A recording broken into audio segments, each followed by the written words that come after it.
Nah, sekarang kita lanjut ke soal mata.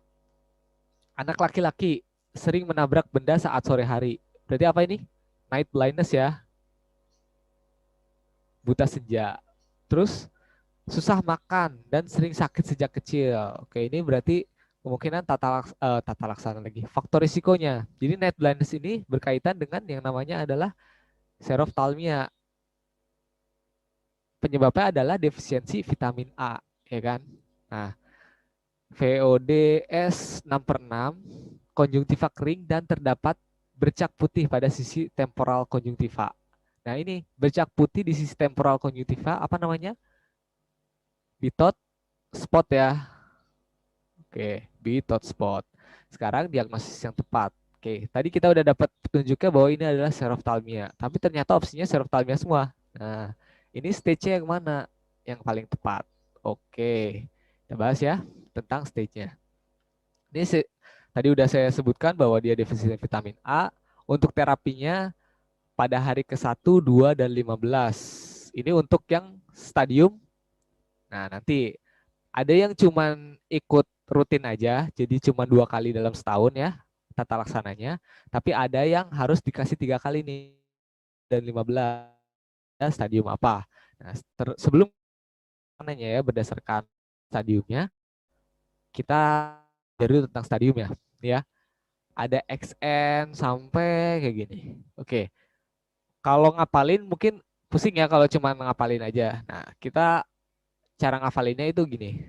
Yang bawa catatan boleh sambil nulis bareng saya. Jadi untuk ngafalinnya itu pertama gini. Kita mulai dari ada X1, X2, dan X3. Oke, udah dapat X1, X2, X3. Yang X1 ini dia pada konjungtiva. Kalau yang 2 dan 3 ini pada kornea. Ini juga kornea. Oke. Nah, patofisiologi dari seroftalmia ini pertamanya itu pasti kering dulu. Dia matanya kering dulu atau serosis. Nah, serof itu dari kata serosis kan. Nah, satu ini dibagi jadi X1A dan X1B. Tadi karena patofisiologi dari kering atau serosis, berarti yang X1 ini adalah serosis di konjungtiva. Nah, kalau yang B, serosisnya ini udah berlanjut nih menjadi suatu keratinisasi di konjungtiva yang warnanya putih seperti sabun, yaitu ada pitot spot.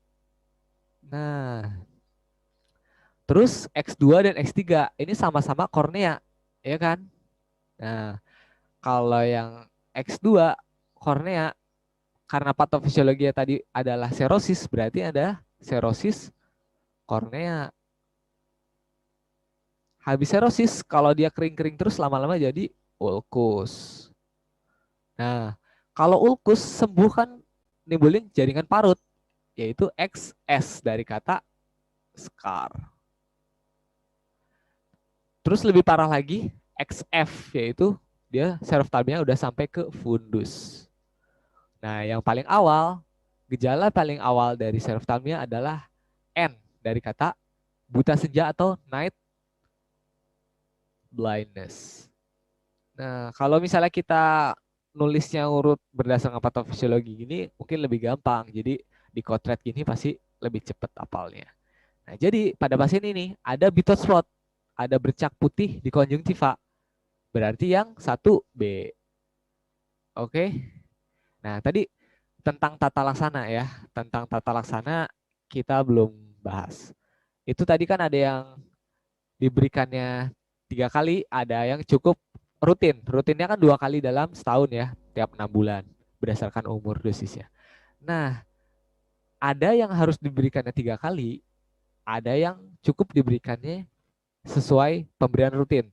Nah, untuk yang pemberiannya 3 kali ini adalah yang udah X1B ke atas ya. X1B ke atas diberikannya 3 kali ini ya regimennya.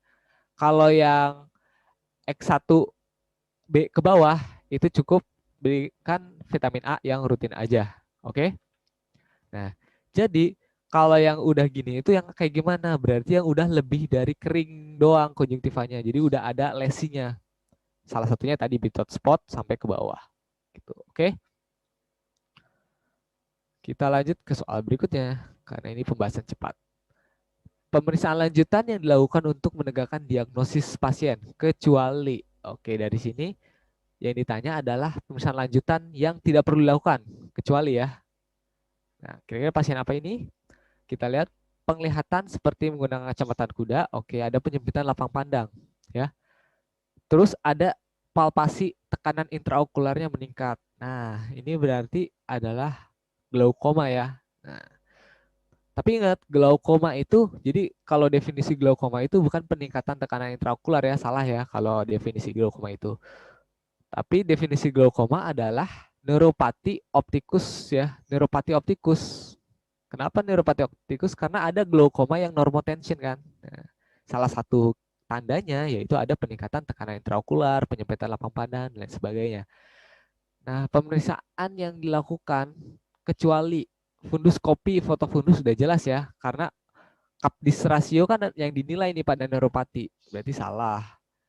Kampimetri dan perimetri untuk lapang pandang kan salah juga berarti karena dia perlu dilakukan. Slit lamp dan gonioskopi ini juga dilakukan. Pakimetri dan tonometri juga dilakukan. Nah, yang salah berarti yang ini, uji Maddox-Rod dan tes Plasindo. Apa sih itu teh? Nah, yang itu untuk ini memeriksa adanya heteroforia. Kalau misalnya yang Plasido ini untuk kelengkungan kornea, apa lengkungnya ini beneran sempurna bulat atau agak lonjong gini ya pada astigmatisme agak panjang atau yang konus jadi kayak kerucut gitu. Lanjut ke soal yang berikutnya. Tata laksana berikut yang dapat dipertimbangkan kecuali. Oke, berarti tata laksananya yang tidak perlu dipertimbangkan ya pada pasien ini. Kita lihat pasiennya apa? Selaput merah muda yang mencapai limbus kornea. Oke, berarti arah ke pterygium ya. Meskipun belum pasti pterygium. DD paling dekat dari pterygium ada pseudopterygium. Ya kan? Gitu. Oke, tapi ini kita anggap pterygium. Apa sih pterygium itu penyebabnya? Penyebabnya kan akibat pajanan dari debu ataupun sinar UV. Nah, tata laksananya berarti ini benar ya kan? Kortikosteroid ya diberikan juga, air mata buatan diberikan juga, dan pembedahan terutama untuk yang udah grade 4 yang udah sampai menutupi daripada pupil.